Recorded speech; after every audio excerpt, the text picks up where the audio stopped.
बिस्मिल्लाहिर्रहमानिर्रहीम जी, मैं हूं जुल्फ़िकार अली शाह और आप देख रहे हैं मरगला टीवी न्यूज़ चैनल।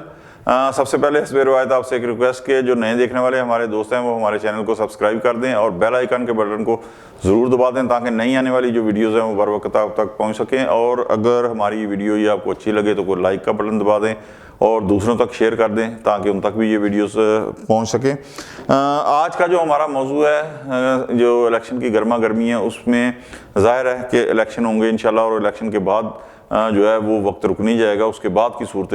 हाल के हवाले से है कि मुस्तकबिल में सियासत क्या रुख अख्तियार करने जा रही है। गुज़श्ता दिनों इस्तेकाम पार्टी के जो सरबराह हैं जहांगीर तरीन साहब, उन्होंने एक बयान में कहा कि हम नवाज़ लीग के साथ मिलकर हुकूमत बनाएंगे। अच्छा, इस एक बयान से ये एक चीज़ तो साबित हो गई कि वे पंजाब के अंदर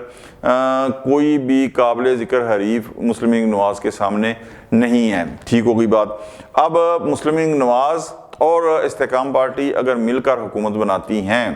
तो अब देखना ये पड़ेगा कि सियासी पंडित जो हैं वो क्या पेशेनगोई कर रहे हैं मुस्लिम लीग नवाज़ और इस्तेकाम पार्टी के हवाले से कि वो कितनी सीटें हासिल कर पाएंगी। तो इस हवाले से थोड़ा सा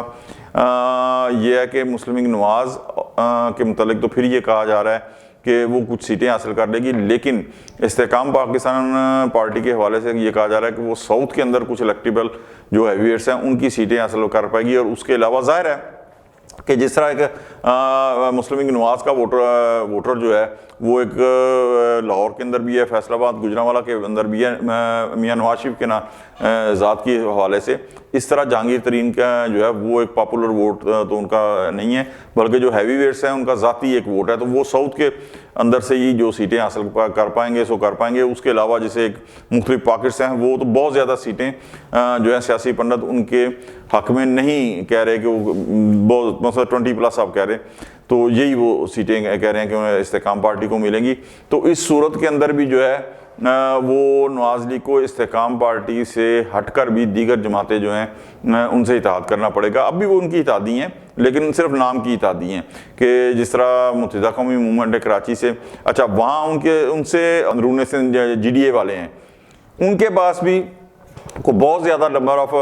सीट्स जो है ना कौमी असम्बली की वो नहीं होंगी। ये सारी सूरत हाल को देखते हुए अगर आप मुस्तकबिल का नक्शा खींचें तो उसमें एक चीज़ बड़ी वाज़िया तौर के ऊपर नज़र आती है कि मुस्तहकम जिसे कहते हैं ना एक गवर्नमेंट वो नहीं बन पाएगी। अच्छा, इसके मुकाबले में आप रिवर्स सिनेरियो देखें कि अगर पाकिस्तान पीपल्स पार्टी गवर्नमेंट बनाती है, बिलावल भुट्टो जिस तरह दावा कर रहे हैं, सियासत में कोई चीज़ अरबे आखिर तो नहीं होती, लेकिन थोड़ी देर के लिए तसव्वुर कर लें कि पाकिस्तान पीपल्स पार्टी गवर्नमेंट बनाती है तो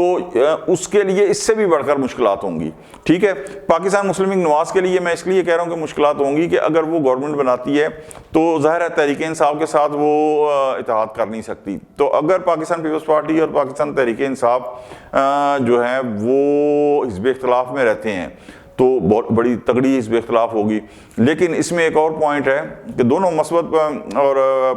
प्लस माइनस दोनों जो है ना वो हमें देखने पड़ेंगे कि तीनों बड़ी जमातें जो हैं इस्तेकाम पार्टी, पाकिस्तान मुस्लिम लीग नवाज़ और पाकिस्तान पीपल्स पार्टी, तीनों की कोशिश होगी कि चूँकि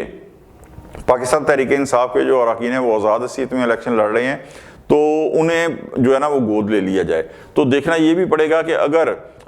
जो कमी पेशी है, मतलब मुस्लिम लीग नवाज़ अगर गवर्नमेंट बनाती है या पाकिस्तान पीपल्स पार्टी हुकूमत बनाती है तो अगर इनके कमी पेशी जो है वो आज़ाद जो अरकान हैं तहरीक इंसाफ के या जो दीगर आज़ाद अरकान हैं अपने तौर पर लड़ रहे हैं, अगर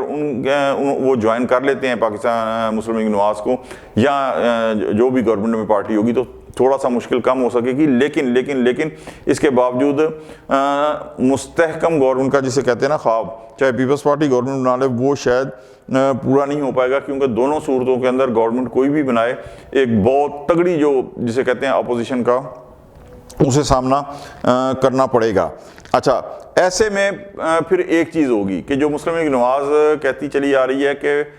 इकानमी के हवाले से मिसाक़े मईशत करना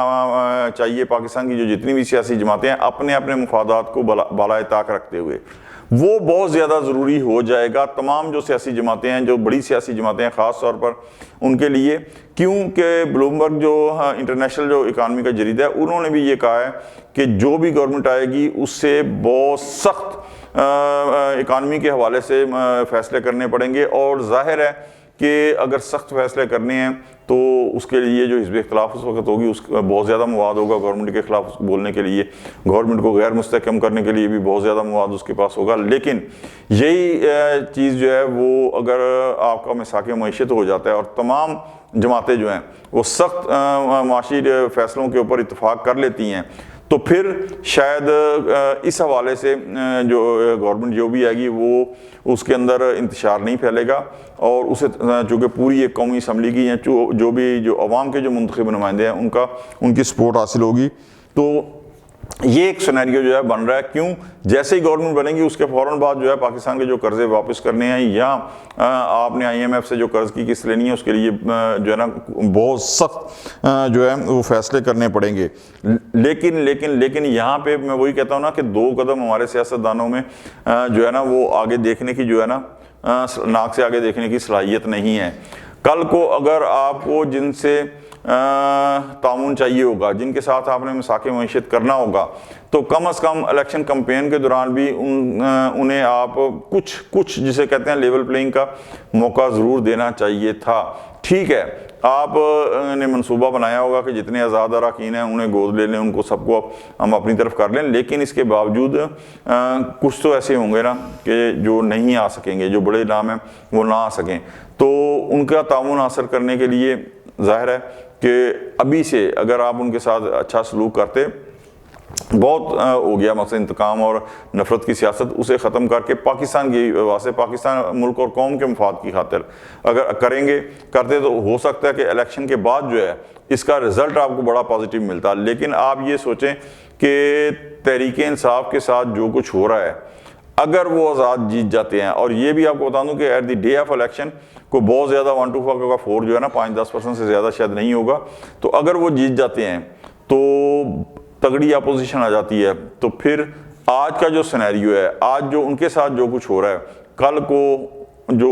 उनसे अगर आप ताउन की तवक्को करेंगे कि कॉपरेट करें तो वो किस तरह की जा सकती है, ये चीज़ अभी से हमें सोचनी चाहिए। जो भी गवर्नमेंट बनाने की दावे कर रही हैं सियासी जमातें, उन्हें ये चीज़ अभी से सोचनी चाहिए थी। आज तक के लिए इतना ही, इंशाल्लाह मिलते हैं अगले वीलॉग में। उस वक्त तक के लिए जुल्फ़कार अली शाह को इजाज़त दे दें। अल्लाह हाफ़िज़।